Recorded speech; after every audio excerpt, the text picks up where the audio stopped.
Hi there, this is Giuseppe Corcella from Virtual Orchestration, and today I'm going to review Dunescape by Soundpaint. First of all, I want to thank Soundpaint for kindly sending us a copy of the library to review. Dunescape is a sample library running into the free Soundpaint engine. If you don't have it, you can easily download it from the Soundpaint website by going into this page. Dunescape is a library for sound design, textures, underscore, hybrid cinema stuff with a lot of presets, a lot of patches you can use and blend together to create your own sound. It sells for $50 and it includes 249 programs and 107 parts. Its size is 73.29 gigabytes and it runs indeed in the Soundpaint free engine. I warmly suggest you also to check out the Soundpaint YouTube channel where you can find a lot of great, very informative and in-depth tutorials and walkthrough about Dunescape, but also about the Soundpaint engine itself, where you can discover all the things that this engine can do. The Soundpaint engine works both as a plugin inside your sequencer and as a standalone version. It's basically a 4 layers engine and it's made from parts and the union of more parts create a program. So the parts are let's say like individual patches, while the program is a preset made from up to 4 individual parts.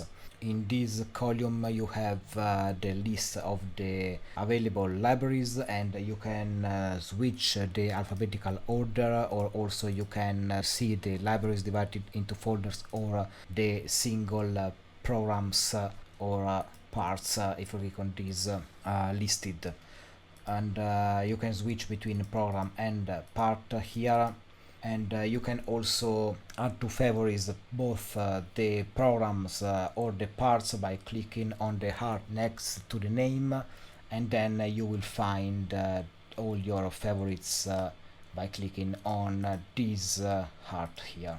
Of course, you have also a user library where you can save all your own presets, your own parts with your own additions and adjustment to them.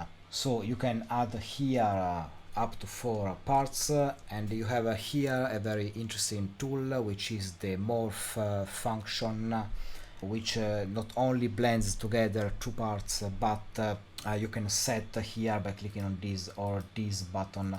You can set the, let's say, predominant part, which will set the character of the sound, and the other part will, let's say, take the character of the predominant part, and you set the amount of this or that part by moving this slider. Let's just hear how this work. I will just load a couple of parts here. Let's say Deduct Mystery here, and Noises Frozen here from Dunescape. As you can see, also the loading time is very fast.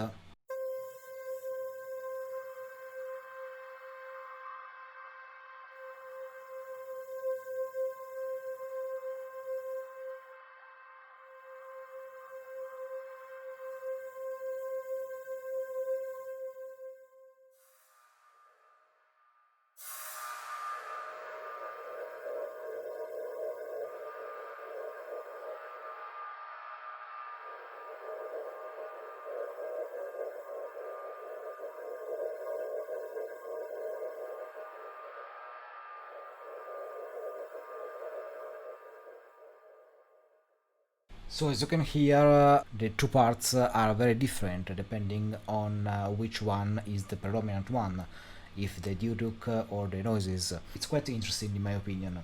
In the lower zone you have 2 racks, and you can add here a bunch of effects from this menu, If you right click here, you can add also the automations, MIDI automation, host automation, LFO automation. So you can manage very well everything also real time inside your sequencer. You have here an effects tab with a lot of effects, including delays, EQs, filters, reverbs, compressor, gate, and so on. So you can just add them here and move the parameters as you like to create your own sound. And then you have an arpeggiator.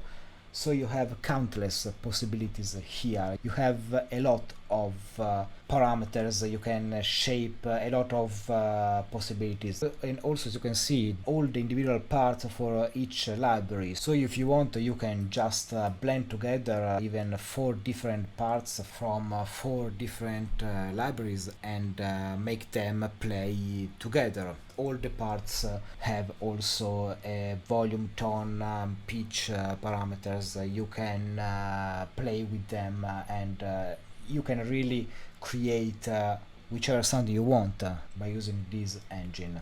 You can also change the size of the window and you can switch between day and night mode.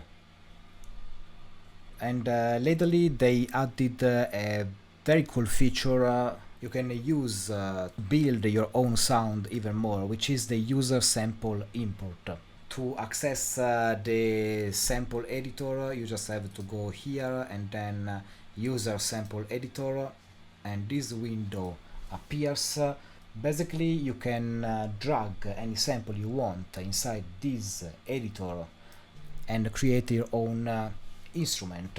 You can also, let's say I have here 2 or more samples and I want to fill the gap between these samples, and I can just go here under edit and then autofill gaps, and you see that the gaps between the samples is filled. Of course the samples are stretched, so you have to consider this when you use this function.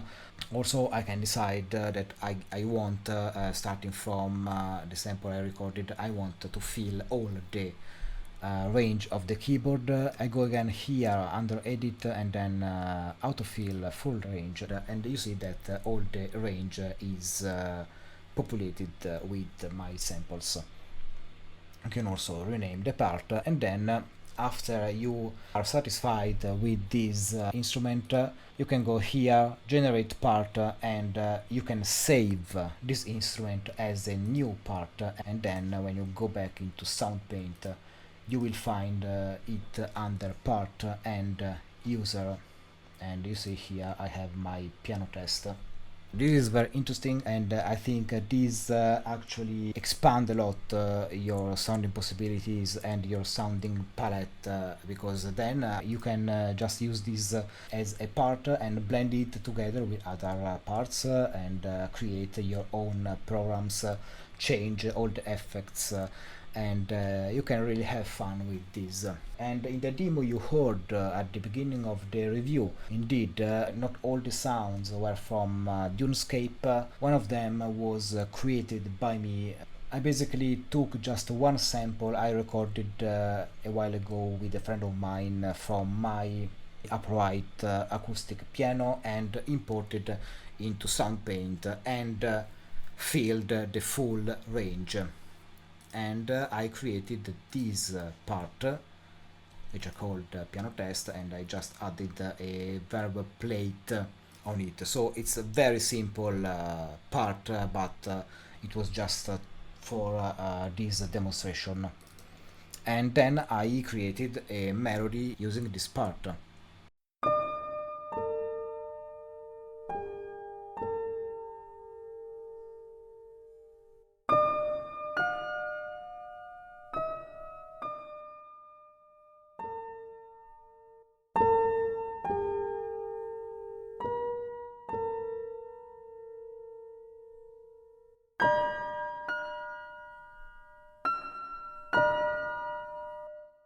What you can notice is that even if I imported just one sample, you can hear the dynamics change based on the velocity of each note. This is because the Soundpaint technology doesn't work with the velocity layer stuff, but it works with the velocity morphing engine. So what it does basically is to fill all the range with let's say 127 velocity layers. So each velocity has a slightly difference in terms of dynamic and volume from the other one, and this really contributes to have a very deep sound inside this. And you can find that all the libraries in Soundpaint works like this, and indeed also this very simple part I created, and I will let you hear now this scale playing this part created with using just one sample set on different velocities from the bottom to the top.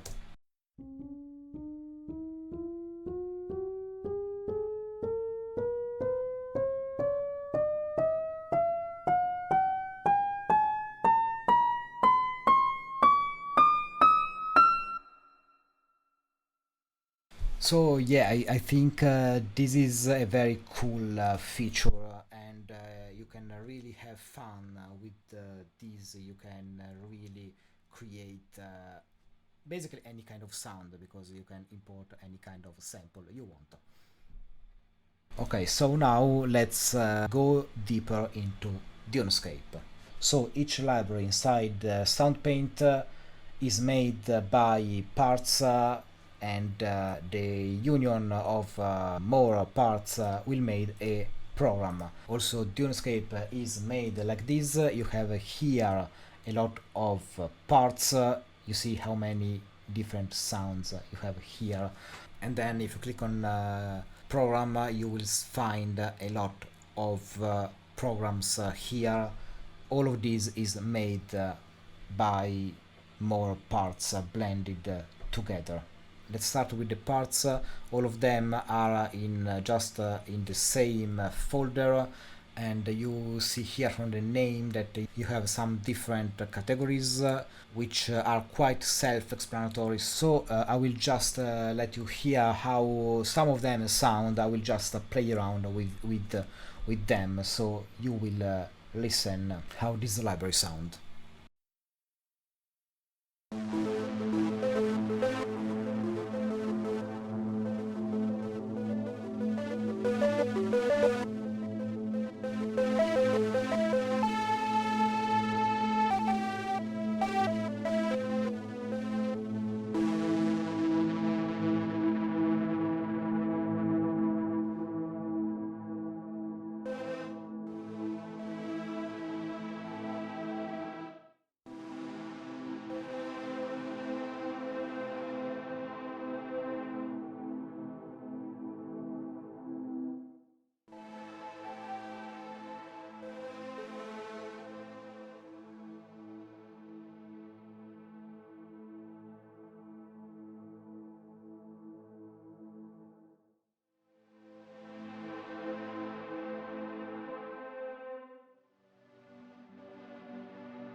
Okay, now let's go through the programs.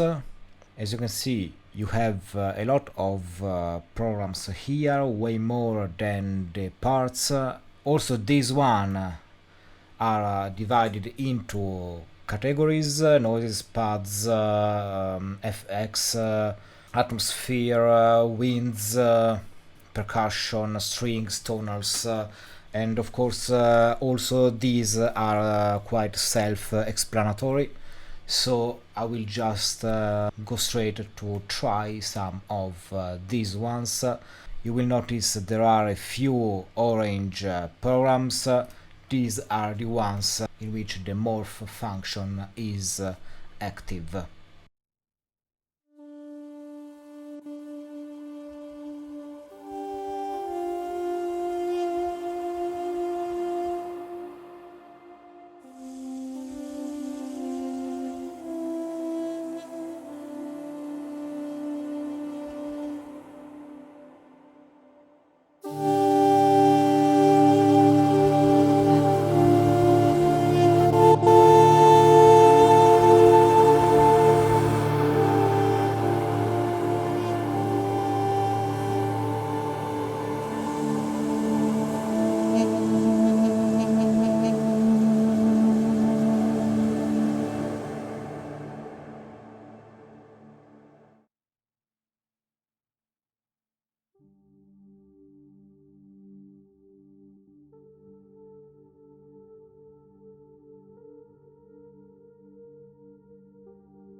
Okay, so you have a lot of sounds here, and they are also on very different moods. You can go from calm, angelic, lush textures to the darkest horror and thriller style textures, very creepy.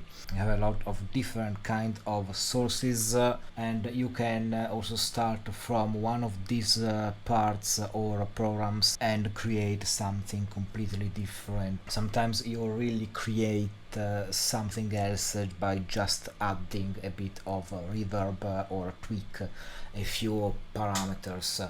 And you have a lot of parameters you can use here. The library is great in my opinion, but the engine is something amazing. You have really a world of stuff you can play around in it and use as you like, and really shape your own sound.